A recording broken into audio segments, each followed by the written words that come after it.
the generational wealth is only personified when my daughter has the ability to transfer it to the next generation. Even herself isn't generational wealth. She has to have the ability to move it again. Ruth represented redemption, lineage, and inheritance. I'm not talking about male or female here. I'm talking about the concept of what you represent. My grandmother went to prison. My mother went to prison. I went to prison. Redemption. My daughter, lineage. She got to pass on what I passed to her. Inheritance. Today we stand at a crossroad. The crossroads of history and opportunity. When we think about history, we talking about things that are going on in the world right now that we have never seen, things that are unprecedented. We talking about having a black woman run for president. We talking about America being $35 trillion in debt. We talking about men now attaining wealth that's unheard of. We're talking about people who never thought they could be wealthy now being millionaires. We're talking about a class of people now seeing that it's attainable to change the trajectory of their family. We're talking about entrepreneurship at an all-time high. But we're also talking about a time where the cost of living is at an all-time high. The dichotomy between the two. History and opportunity. History on one hand is a moment that is embedded in our mind for as long as we are here. Opportunities are often like raindrops. You feel them, you see them, but before you know it, it's gone.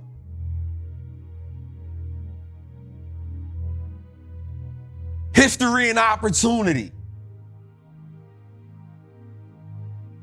What happens when you have the opportunity to do something, but when you don't take advantage of it, you now live in the regret that now has the blueprint that now decides your history. Jose, we're at a crossroads today. And the chains of financial bondage cannot be broken, but they can only be broken if we seize the moment. Seize the moment, take advantage of. To seize it means to innately capture. Trappin Tuesdays ain't just about talking about money.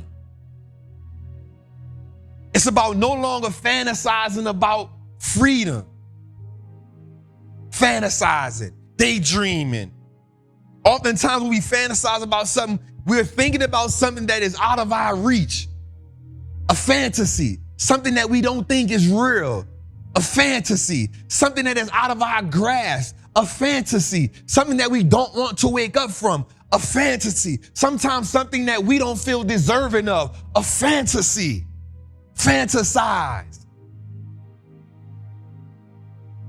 It's about no longer fantasizing about freedom, but it's about positioning ourselves so we can taste it, touch it, and then transfer it from one generation to the next. That's what Trappin' Tuesdays is about. That's why the message is always wrapped up around so many different nuances, because in order to attain wealth, you got to first understand the history of wealth. And understand the history of wealth, you got to understand how did one person think that wealth was deserving of him. And then you got to start understanding what are the parameters that requires a person to be wealthy. Then you got to ask yourself, what is wealth? Because wealth looks different to everybody. So now we stop fantasizing about freedom and start saying that we can now taste the wealth, touch the wealth, transfer the wealth. So now, Jose, we are in the dichotomy of history and opportunity.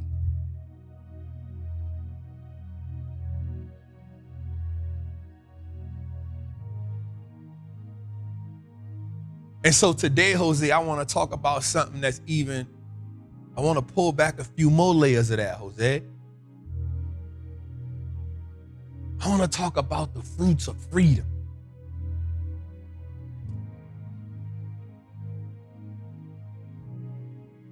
The fruits of freedom, Jose. We live in a generation where will we leave the wealth? Will we as a generation, Jose, will we leave the wealth that our ancestors couldn't? Fruits of freedom.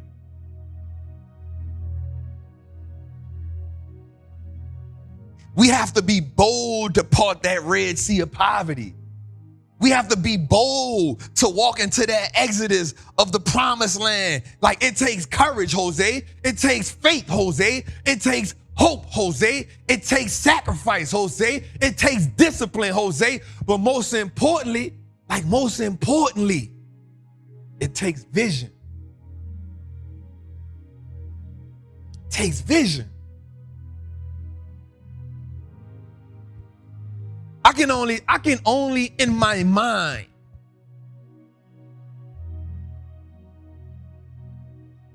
conjure up the feelings of what it took to say, I want to be free from Egypt, but Egypt is all I know.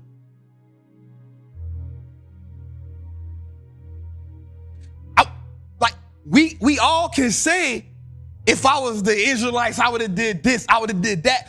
But what happened when Egypt is all you know? Watch this. You've fantasized about the life outside of Egypt. You fantasize about what it would be like to make bricks properly. You fantasize on what it would be like to eat not of leeks and onions, but of the earth, of what you hunted. You fantasized about it. But there were some generations before you that understood what that was like.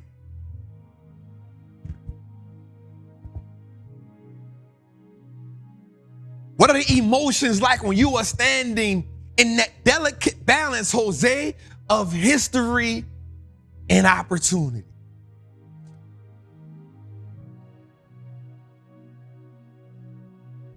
History and opportunity. And so what does it feel like when Pharaoh says, okay, Moses, they free? Opportunity. History.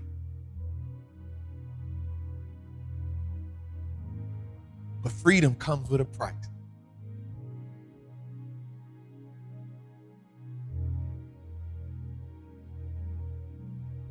Freedom comes with a price.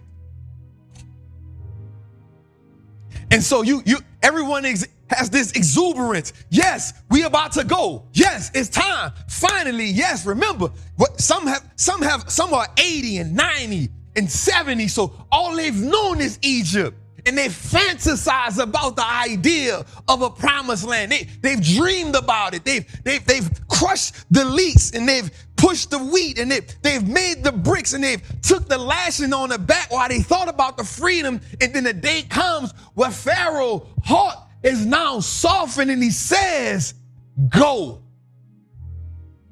and take everything.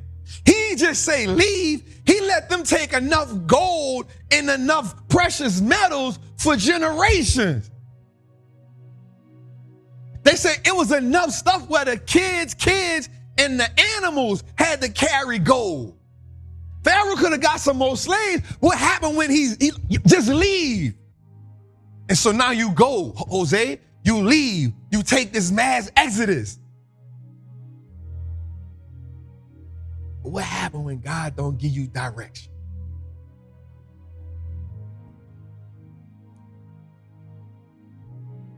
A fine line, Jose, between history and opportunity.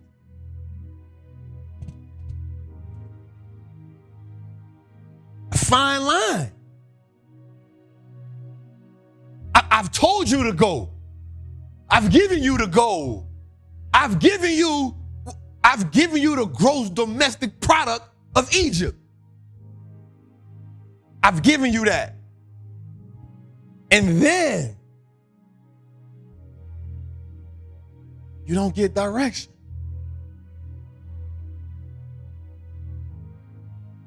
History and opportunity, Jose.